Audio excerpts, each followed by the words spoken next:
What if I told you that some of the worst moments of your life never actually happened? Think about it. How many times have you imagined a conversation going badly, only for it to turn out fine? How many nights have you lost sleep over a future that never arrived? How many times have you felt rejected, ignored, or judged, only to discover later that none of it was true? It's a strange reality of human psychology. Some of our deepest suffering comes not from reality itself, but from our mind's prediction of reality. And here's where it gets even more interesting. The voice creating that fear isn't trying to hurt you. It's trying to protect you. But what if the very system designed to keep you safe is secretly keeping you trapped? What if fear, anxiety, and anger aren't signs of weakness, but signs that your brain has become too good at searching for danger? Once you understand this, you'll never look at your thoughts the same way again. Imagine receiving a text from someone important. Hours pass, no reply. At first you're calm. Then your mind starts working. Maybe they're upset. Maybe I said something wrong. Maybe they're losing interest. Maybe they're ignoring me. Notice what just happened. A few hours of silence became an entire story. And the scary part is that your body responds as if the story is real. Your heart speeds up, your mood changes, your confidence drops. Not because of facts, because of interpretation. This is one of the biggest misunderstandings about emotions. Most people believe life creates their feelings. But psychology tells a different story. Between what happens and how you feel, there is a filter, and that filter is meaning. Two people can experience the exact same event and walk away with completely different emotions. One sees criticism and feels attacked. Another sees criticism and sees a lesson. One sees uncertainty and feels panic.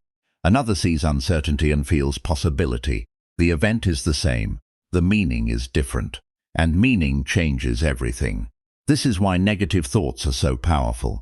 They don't just describe your reality. They shape your reality. The more often a thought appears, the more believable it feels. Eventually, repetition becomes evidence. You think, I'm not good enough so many times that it starts feeling like a fact. Not because it's true, because it's familiar. The human brain loves familiarity, even when that familiarity is painful. In other words, your mind would often rather stay in a familiar fear than step into an unfamiliar freedom. That's why people stay trapped in the same emotional patterns for years, not because they enjoy suffering. Because their minds have practiced suffering, and whatever the brain practices, it strengthens. Think about someone who constantly expects rejection. They begin noticing every delayed reply, every awkward interaction, every moment of silence. Meanwhile, they completely overlook the signs that people actually care about them. Why? Because the mind tends to find what it's searching for. If you search for danger, you'll discover danger everywhere. If you search for proof that you're failing, you'll find it. And if you search for reasons to doubt yourself, your mind will gladly provide them. But here's the realization that changes everything. Not every thought deserves your trust. Read that again. Not every thought deserves your trust. Most people never question the voice in their head. A thought appears, they believe it. A fear appears, they obey it. An angry reaction appears, they act on it. But emotionally intelligent people do something different. They pause, for just a moment, long enough to ask a simple question. Is this reality, or is this fear talking? That question creates distance, and distance creates freedom. Because when you stop identifying with every thought, you stop becoming controlled by every emotion. Fear may still appear, but it no longer controls your choices. Anxiety may still visit, but it no longer decides your future. Anger may still knock on the door, but it no longer gets the keys to the house. And speaking of anger, most people misunderstand it completely. Anger is rarely about the thing that just happened. Often, it's about what that thing means to you. Someone interrupts you.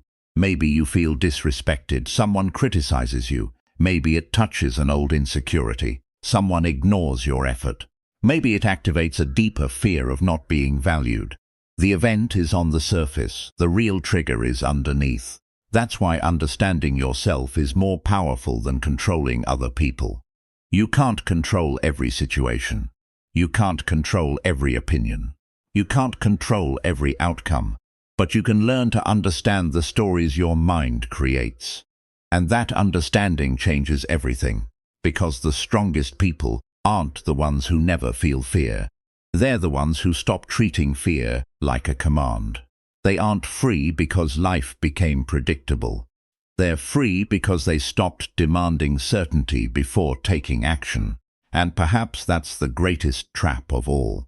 Many people spend their entire lives waiting to feel confident before they move forward. Waiting to feel ready, waiting to stop feeling afraid. But confidence doesn't come before action. It comes from action. The people you admire aren't fearless. They simply learn something most people never do. Fear is a feeling, not a prophecy. Anxiety is a signal, not a prediction. Anger is information, not instruction. The moment you understand that, something shifts. You stop fighting every negative emotion. You stop trying to eliminate every uncomfortable thought. Instead, you learn to observe them.